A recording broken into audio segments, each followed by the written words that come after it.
This video is brought to you by IKO.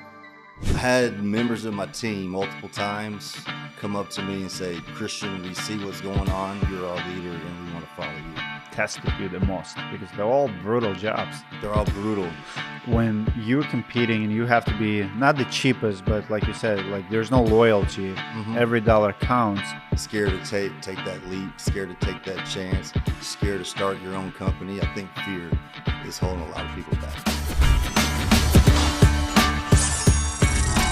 Welcome back to Roofing Insights podcast. I have a very special treat for you guys today. We have this $100 million club. I only interview a few people, so it's true top 1% of our content that comes from real winners in the roofing game. Brother, thank you so much for making it here. I appreciate you, man. I really do. So Cmac Roofing, tell us where you're from, where you're flying from, and like kind of your quick background. Born and raised in Houston, Texas, coming from Fort Worth. Background, grew up in Houston, went to the military, was in the Air Force per my father's guidance. And then I did my time, and then Hurricane Katrina had hit, and I was laying on my parents' couch in Louisiana, and my cousin's like, "You want a roof?" And I said, "What does he get paid?" He said, "I pay my guys $80 a day, I'll pay you $100. And that was the start of my roofing career. And went to the oil field for a few years, and then got back in it during Ike, when it hit Houston. Love it. So you remind me, you look like my good friend Jason Harley from Houston. Does he look like Jason Harley? Same type. Yeah. Bearded, like you guys have the type in not only in roofing but in Texas. You look like a roofer. So how was the workout for you this morning? Oh, you kicked my butt, man. Oh yeah, the assault bike. I had to take the corner behind that tree, and stuff came out of my body for real quick. You puked? I did. It's like third person who puked. I normally puke after a CrossFit workout every time. Every time. Well, I mean, you had me bang out 25 calories in 40 seconds on that stinking bike. I think you can beat 30 seconds if you do it on a regular basis. That's a good fitness test. Yeah. How did you like cold plunge, sauna? Love it. I'm a cold plunger, not as often as I should, but I do sauna probably 4 days a week, but I do the cycling inside of it. Hot works. I'll share this, guys. A lot of you have asked me, like, what does workout or that actually even today, what does it has to do anything with the roofing? So I've published a few stories on the bike and from morning workout, and people DMing me is like, what does it has to do with the roofing? And my answer to it, everything. Because first of all, a lot of my guests, we're only guests on Facebook. Like we've done some Zooms here and there with some guests, like we pre-qualify people who come over. But in my experience, the best podcast is with people that you have some kind of experience. And there's nothing like workout, puking, getting hot, getting cold. Right, uncomfortable. So getting uncomfortable. Different vibe. This is like fourth video for today. Thank you so much for being here. Let's go through your journey. You talk about the profit first model in roofing and doing things differently at Cmac. What does it look like in your day to day? People first. People first. People first. My day to day, over the past really year, I've been able to focus on the business and not in the business. So right now, my day to day is really finding like-minded entrepreneurs, like-minded roofers, gutter guys, AC guys that really want to put their pride down and come together, because everybody's vision is to sell. Everybody's vision eventually is to sell. So my day-to-day right now is really getting the collective group together, pride aside, let's build something together, and hopefully exit in 5 to 7 years. What are you looking for in people? Because I know that there's certain things you cannot teach. What are you looking for in the crew? So is it the quality? Is it integrity? Is it speed? Like, let's say you meet gutter guys. How do you determine they're a good fit for you? I always start with supply. I go deep in and I really check into the supply. This is a small world. So 9 out of 10 times, you know somebody that knows somebody. So I really go on. I mean, Facebook, it tells a lot. Do you post your kids? Do you post anything about your wife? Do you tell her you love her? All those things is really things that I look for. You cheat on your wife, you'll cheat on your job. So really go into that. I believe in the Lord as well. So not saying that that's a factor, but that's something we do look into. I think a believer in anything is really a start. You know, not to say I'm not trying to go the atheist route, someone that believes in that, but somebody that has a belief in pride, loyalty, respect. Servant leadership is one of our core values, and being value driven is another core value of ours. So that's kind of what we like to focus on. What would all of that? They're still doing bad job, just not quality oriented kind of hacks. They got to go. They've got to go. Yeah, I mean, a lot of these companies that we're partnering up with, we've already, in a short 5-year time frame, we've acquired 3 companies, and we're closing on 3 more in the next 90 days. So a lot of it is friends of friends. Really haven't had anybody that wasn't a nice connection. So I haven't really had I haven't had any companies come to me that did not fit our criteria already. How do you compete with the profit first guys without cutting corners? People first. Well, for us, my niche is new construction. So I feel like in the new construction world, every percent matters. To where in the restoration game, insurance or retail, in my opinion, roofers throw away 3 to 5% because they're already at 30 or 40, so they don't even realize what they're really missing, or in too much drippage, or the valley isn't right, or really being real true cost effective. So that's one thing that we bring to them is I can probably make any roofing company 20% more to the bottom line, just due to our efficiencies. In new construction, 2% matters, right? And then our volume of buying material, we probably purchase 10,000 squares a week plus. So we have the buying power, and we really know how to navigate the jobs. Out of all your sales, what's the percentage new construction? Is it like 90, 95 majority? I'd say 90, and we need to make it more 50-50. 50-50. What's the hardest in that game? In the new construction? Yeah. 50 cents matters. 50 cents. 50 cents matters. Right now, 5 cents matters. You know, I get a call from a really close customer, and he's like, Christian, I had to let go of 3 people this past week. It's the hardest job I've ever done. We've been loyal, but right now, loyalty's out the door. It's bottom line money. The bottom line. You scaled division to $40 million in a year. What's one system you learned that still you use today? The number one thing, you just got to be a decent person, man. You can't win every time. Your goal can't just be about yourself. Your goal has to be about bringing people up, and really, I tell us all the time, man, being a decent person, you're 80% of the way there. So me just really knowing where I came from, everybody's like, you know, my fiance is like, why aren't you excited? You're 100 million. I was like, because we haven't scratched the surface. We haven't scratched the surface. You know, I try to keep my guys' temperature low. We're doing $100 million a year, close to it. I drive a Toyota Camry.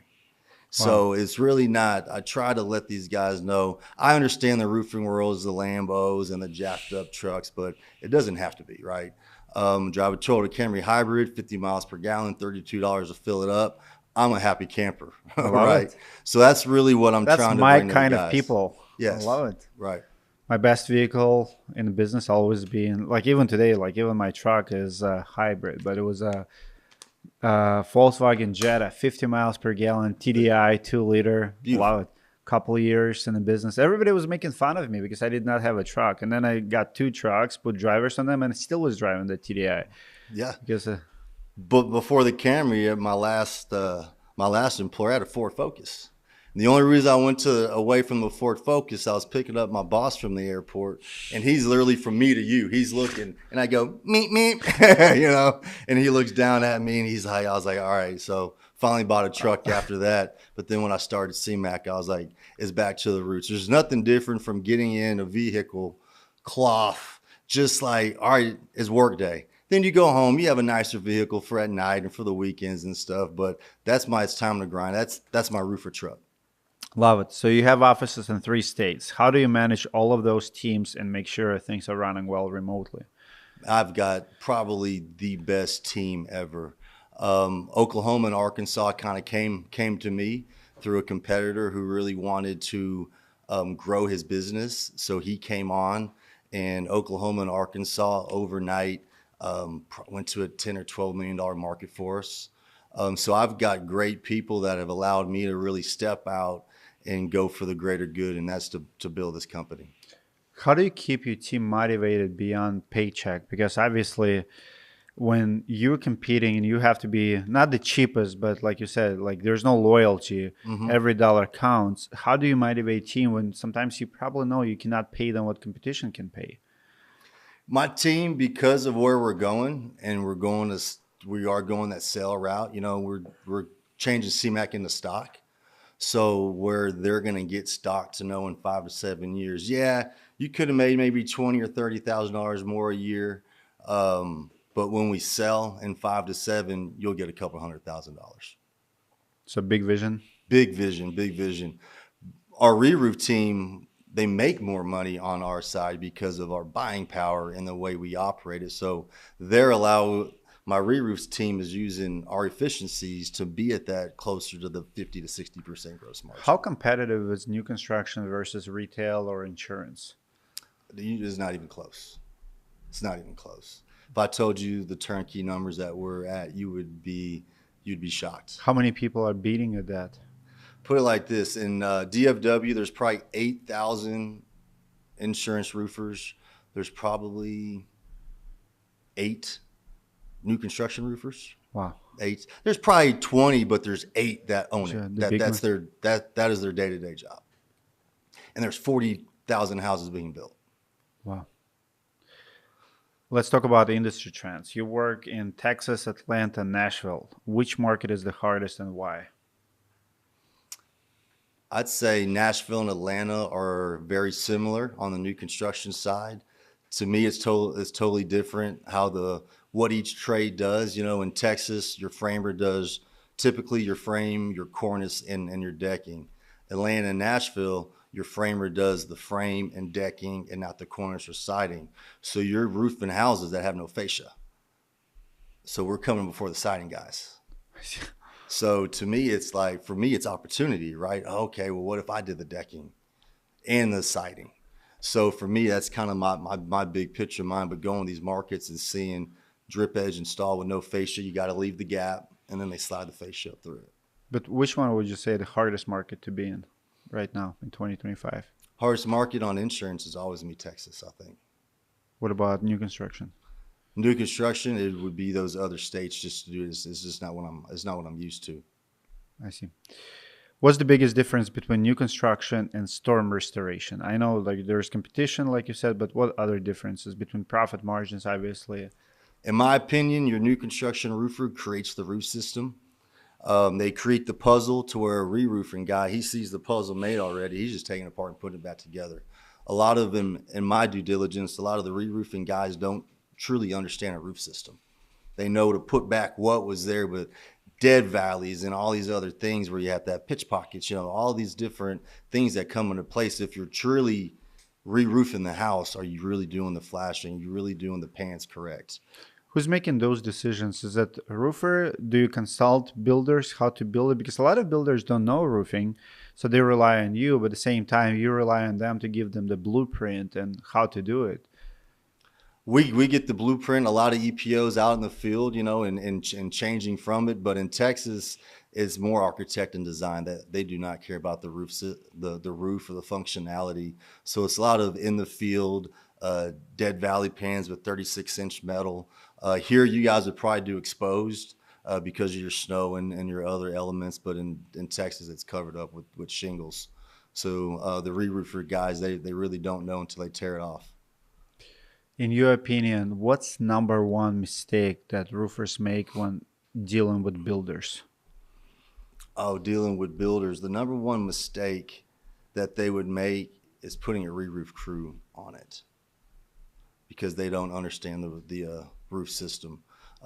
It's very important. It's very important. I think another mistake on the new construction side that they tell builders is our roofs don't leak. Our roofs never leak. Yeah, they do. We do 10,000 roofs last year. If it rainstorm, I've got 25,000 roofs under warranty now. if we just had hail like what last night I think, or 2 nights ago. So they're going to call me regardless. So even if I have 10% of those homeowners call me, that's a lot of phone calls to field. Yes, it is. What's can't talk anymore. How have your customers changed in the past 5-10 years? Builders and homeowners you're dealing with, how is that changing?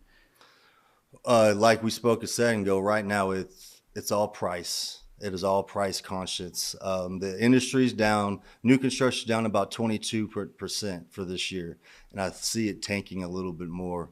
So right now is just the relationships which I built over 15 years. That's what we're known for. Are your numbers up or down? We're actually still up. We've hustled. We probably grew 15% or so here this year. Where do you think biggest opportunity for roofers in the next 5-10 years? What to get into now? Obviously, you're in the new construction, but what else do you see that's trending? Well, I think solar took a tank, right, with the tax credits. Also because it sucked. It did, yes. I mean, if you're a roofer and you're not doing gutters already, I think you're missing out. You know, I think a lot of these re-roofing guys, they just don't. They just see a check and they chase it. For me, in my organization, I'm like, what can we do internally to make 3 or 4 or 5 more points? So that's one thing I think these guys really got to do is in-house more of your trades instead of just finding a guy and, okay, insurance says 7, I'll pay you 5, but you could have got it done for $350, right? So I think that those trends is what needs to happen. I want to touch more on your personal journey. What was the moment that you realized that you had to start Cmac? I had members of my team multiple times come up to me and say, Christian, we see what's going on. You're our leader and we want to follow you. And I was in a church service and it was called Living Your Life Unlocked. At that point in time, after those knocks, and then God through that service was like, it's time. It's time for you to do this. God wants you to have everything, your life unlocked. I've got it tattooed on my chest of the breaking the chains, living your life unlocked. He wants that full potential. If it is a Lamborghini, it is a Lamborghini. You tithing, are you bringing the people to the church? Because really that's the goal. So during that service is when I decided that it's time to go. Elaborate a little bit more on that tattoo, broken chain. What does it mean to you, and why did you decide to do it? It was the chain break was actually living your life unlocked, so it was part of the service. And for me, it means everything, man. It's just your full potential. Nothing's holding you back. It's actually Jesus's hands holding me from behind, saying, "I have your back," and breaking it. And that's what I want to do, man. No ordinary life. You're here one time, so really you got to make the best of it. What's holding most contractors back? Fear. Scared to take that leap, scared to take that chance, scared to start your own company. I think fear is holding a lot of people back. Being content. From Air Force to oil fields, this is just your journey, right? Air Force, oil fields, roofing executive, and then owner. Which job tested you the most? Because they're all brutal jobs. They're all brutal. I'd say owner. I've got 75, 80 employees that depend on me, and then another 250 subcontractors. Yeah, the subcontractors could find another job, but we treat our guys different. We have Christmas parties for them. We buy them things. If I'm on a job site, which now is not as much as it used to be, buy them food. I don't speak Spanish. They don't speak English, but we talk to each other, and they just let them know that, hey, my door is open. I know what you're going through. I didn't do it to your level, but I've been on the roof. Hey, if you want to take a nap in front of that front street or the garage for 2 or 3 hours, I got your back. It's so funny. He said, I don't speak Spanish. They don't speak English. That's how my dad is. My dad speaks Russian, doesn't speak English, but I see him talking to people all the time. And he would come to me and he would tell me what people told him and what they were talking about. I'm like, Dad, you don't speak English. You can't ask for direction. And you just tell him you had conversation with him. I can relate. Love it. Did you ever think about walking away from roofing completely? No, this Never? is all I know. No, I don't know what else I would do. I don't know what else I would do. How I long? love it. How long have you been in the oil rigs? I was only in the oil rigs for about 2 years. 2 years. How is that compared to the roofing? It's manual labor, is pick that thing up and put it down, right? Instead of I just followed orders. I was a low man. So it was 12-hour shifts. We would work 40 days straight, and I'd take a week or two off. I was a workaholic at that point in time. It was about building a bank account. So I'd definitely say that was probably the easiest job. Hard labor. People don't realize that hard labor will build you, but it's also satisfying. Seeing building, even if it's just basic stuff, it's so satisfying. Like building this wall, like this stuff, it's satisfying. It is. You build something. Versus when you spend 80 hours and you still lost money that week. Yeah, right. Try to sleep at night after that. Yes. Knowing that you work hard. No one busted your butt. Your team busted their butt, and the rain got you that week. Yep. When you were younger, it was all about hitting revenue goals. What does success mean to you now? It's not about. I like trophies, man. I like trophies. I like to get those crystals at the end of the year from the suppliers. I like to show my kids that it's not really about money. We live a great life, but for my kids, when we go out for breakfast, they have a budget. You know what I mean? It's $20, dude. Like, not $20 and 10 cents. If you want milk and your meal's $19.99, you gotta go for a $15 meal, right? Or even if we go out on a vacation, they don't get sodas. So I've got 5 kids, and 5 kids times 4, dude, that's $20 a meal times 3 meals a day times 7 days. I'm spending $500 on soda. No, that's not gonna happen. So I'm going to cut it. I'm going to show it to my kids as the reason why we're not getting soda. Yeah. What are the ages? 22 to 12. Oh, wow. Yes. You have them quick. 22, 18, 18-year-olds, 2 18-year-olds, 13 and 12. Are you trying to bring them to the business? Help you in the business way? It won't be there. It won't be there? No. They don't want it? I mean, my 18-year-old, he's going to the military. My 18-year-old daughter, she's in cosmetology. 22 is a flight attendant. And 13, my son, he wants it. I'm like, it ain't going to be here, bro. Why? I'll be sold by the time he's ready to take it over. Love it. Yes, sir. Love that mentality. What's the biggest lie roofers tell themselves about success? The biggest lie, I mean, I see people lie about their revenue all the time. Everybody wants the cloud. I just don't understand it. That's why for me, it's been really hard because I don't like saying we do 100 million a year. Yeah, it's great. I'm trying to figure out how do you talk about your company and the success without being arrogant and cocky. So those are my flaws that I'm really trying to work through. Everybody's telling me, man, you got to get on camera, you got to tell about your company, but how do you do that in a respectful way? So that's really what tones me down.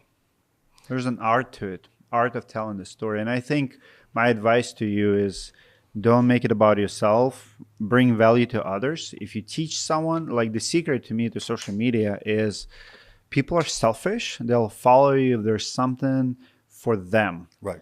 Nobody likes, like if I go and it's like, hey, I'm Dimitri, here's my car, here's my house. Nobody cares. Nobody cares what you have, what you build.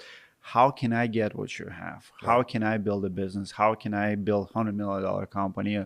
What culture? When you start teaching people how can you make it, and I'll show you, I'll guide you, I'll mentor you, people will follow you. Yeah. What people don't understand is, showing off on camera pushes people away. Right. So I love your mentality. I think you're going to do well. Comment, guys, below if you would like him to mentor you or if you would listen and tune in. And if he would start a podcast or YouTube show or whatever, if you would listen, I want you to come back to this video and read the comments because you're exactly the leader type that people need to tune in more because we're all tired of fake guru. Look at me, look at my numbers, look at my, it's getting old so fast. Nobody cares. Yep. Love it, man. What's the ugliest profit over people move you've seen in roofing? The ugliest profit over people. When people just prioritizing making a dollar and just building everything about money. The biggest mistake over profit over people, man. That's easy. When you take profit over people, I guess a lot of these guys forget that they have to pay bills, and then they're just worried about the profit. They're just worried about because in the industry, for a re-roof company to do $8 to $10 million a year, it's pretty standard, right? But they get $8 to $10 million a year, and they think they're going to do 20 or 30 next year, so they're going to go ahead and live like they're 20 or 30, choosing the profits over the people. Really, they're making realistic goals for themselves. I make unrealistic goals. So if I do $20 million a year, that's when you go buy a Rolex, not when you do $5 million a year. When I said when I make my first $250,000, I'm gonna buy me a nice watch, it was a $600 Gucci watch, right? So I put myself on a different level to where I've really got to work to get the reward in choosing the people over the profit. Love it. Finish the sentence. The future of roofing belongs to companies that. People over profit, man. Every time it's people over profit. If you have an owner who isn't financially stable, if he's coming up in a new vehicle all the time, he's on trips all the time, that's when you really got to start looking. Is he working in the business, or are you just working for him? Or is he elevating you? Is he giving you an opportunity to have your own division or be a sales manager? That's what we love to do. I can't wait for somebody to say, yeah, I want to go to Denver. I want to go to Arizona. We've got a gentleman that works for us. He's 26 years old. He's worked for us about 3 years. He's like, Christian, I want the next step. I was like, brother, let's go. Nashville is yours. So, in the next year, he's going to move to Nashville. He's had commercial training, residential training, and re-roof training. So we're gearing him up now to start shipping people off. So that's what I believe. Love it. Austin versus Atlanta. Who has the best food? Austin versus Atlanta? Yeah. Man, I'm not gonna lie, I fell in love with Atlanta. Like, I'll move there tomorrow. Alpharetta area. Did you see that traffic? It's horrible. Even in Alpharetta, it's like the worst state to be in. Yeah, you haven't been to Austin much. That traffic is horrible. It's getting there too. Horrible. I mean, I think from Austin to San Marcos, I've been stuck for 2 hours in dead traffic, and that's a normal thing. I love Atlanta. Austin, let's keep Austin weird. I'll come and visit, and then I'll leave. In Atlanta, I would love to be in Atlanta. Any good food spots to recommend? In Atlanta? Yeah. Oh, man. Just go to the Avalon area. There's so many things there. So many things. I want to pick your brain a little bit on how you became the leader you are today. Who influenced you the most on money and decision making? Because you're built different. I've interviewed so many people who have completely different, mindset about money, raising kids, and you're one of the humblest people who reached the $100 million goal. Who influenced you the most, and what advice would you give someone? What training would you recommend? Who's just this is building a curveball this for you? Nobody, dude. Nobody. I just read my first book, Science of Scaling, since Goosebumps in elementary school. I can't focus, so I'll start reading a book for 3 minutes, and then my mind's on something different.